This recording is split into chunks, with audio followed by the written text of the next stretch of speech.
art can change our future.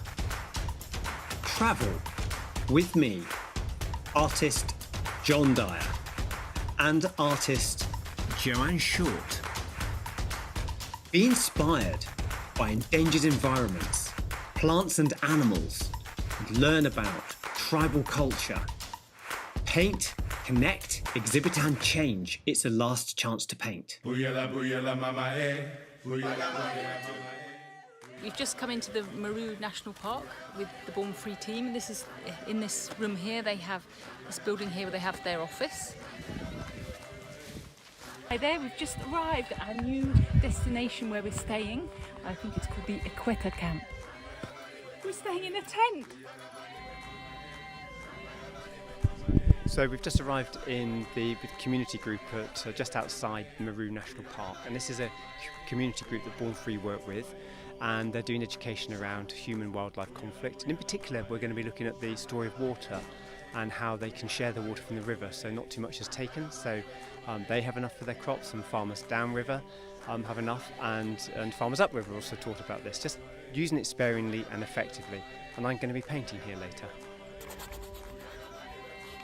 We're going to go and look at some of the wide range of vegetables, so I'll point them out as we go.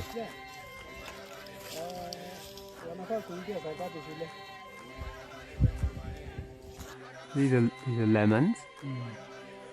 Just establishing the shape of this mango tree. It's got a V shape in its trunk, just with one brush. So this is a mango on a mango tree, and these are limes on a lime tree. This is a tomato on the vine. And here we have kale. This is fantastic for all sorts of things, calciums and iron. So children watching this, go eat your greens. It's very good for you. So this rather innocuous looking ditch is called a farrow. This is where they bring water in from the river. The problem with this is you get a lot of evaporation, so it's not terribly efficient for the water. These are tobacco plants that are unpalatable. In other words, elephants don't really like them. So by the time they've got this far and decided that they haven't got anything nice to eat, they turn around and change their minds. And then over the other side, the farmers plant the things that the elephants would like, but hopefully they're hidden behind the unpalatable plants. Chilies, which are these plants here, also prevent elephants. These chilies are drying, ready for market. This is sugar cane. Some of our sugar in the UK comes from sugar cane, but a lot of it also comes from sugar beet that we actually grow locally. This is sugar cane. And these are bananas. These are actually a herb. Just starting to establish the banana plants.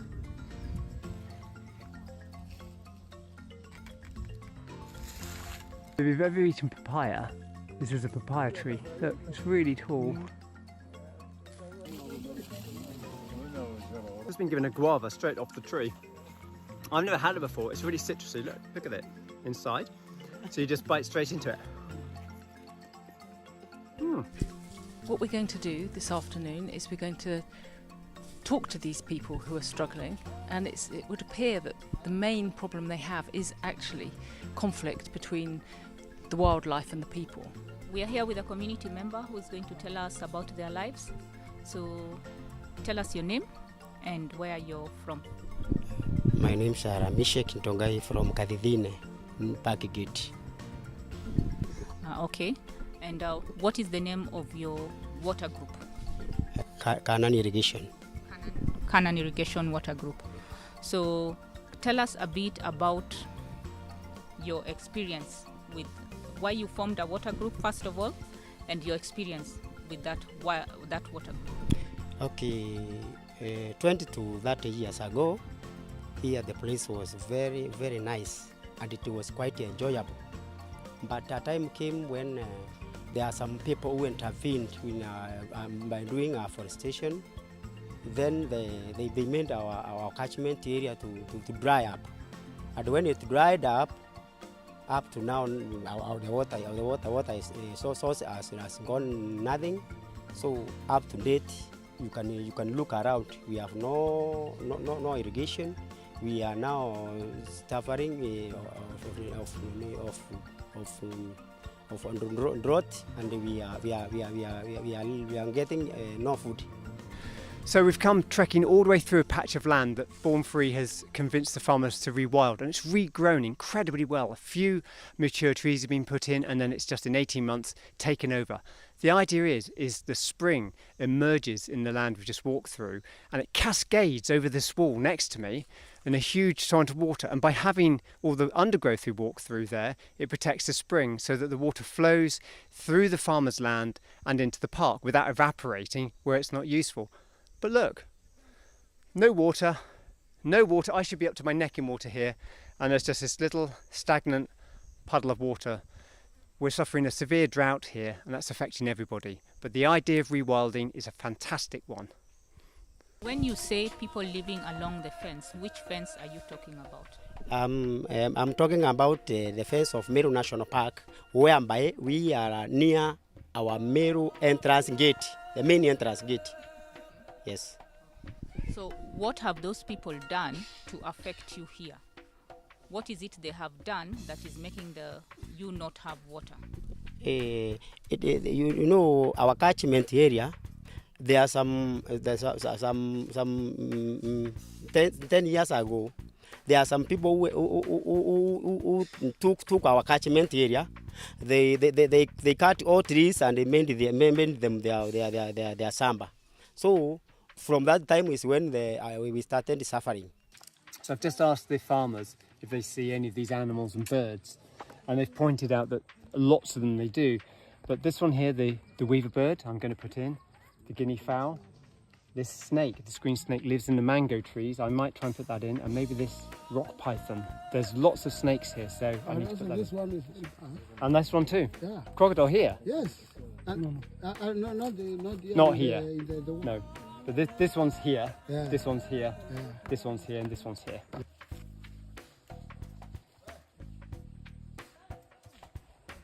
This fence is to protect the farm from elephant invasion. And how it works is that, one, elephants and African bees, they are not friends. And once the elephant is getting to the farm, it definitely is going to touch this wire mesh. And after touching, it is going to disrupt the bees inside, and they come out. Once they come out, the elephants will move out of the farm. So the other reason why it's swinging, if you'll see, it goes backwards and forwards, is to prevent the honey badger, which likes honey, from jumping up and getting all the honey, because what will happen is it will make it completely unstable and frighten the badger, and it will fall off, and the honey badger won't get the honey. Job done.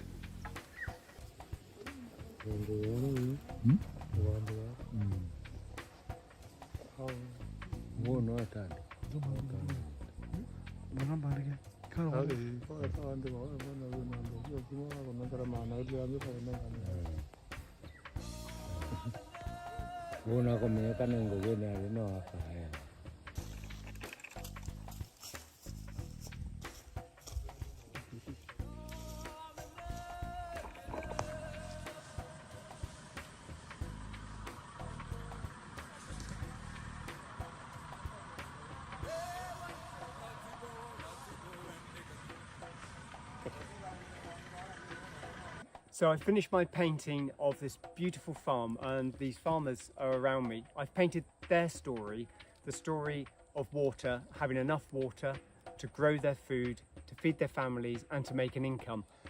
I want you to paint their story too, to really understand that the actions we take wherever we are on the planet do affect the climate and the weather elsewhere, in this case in Kenya.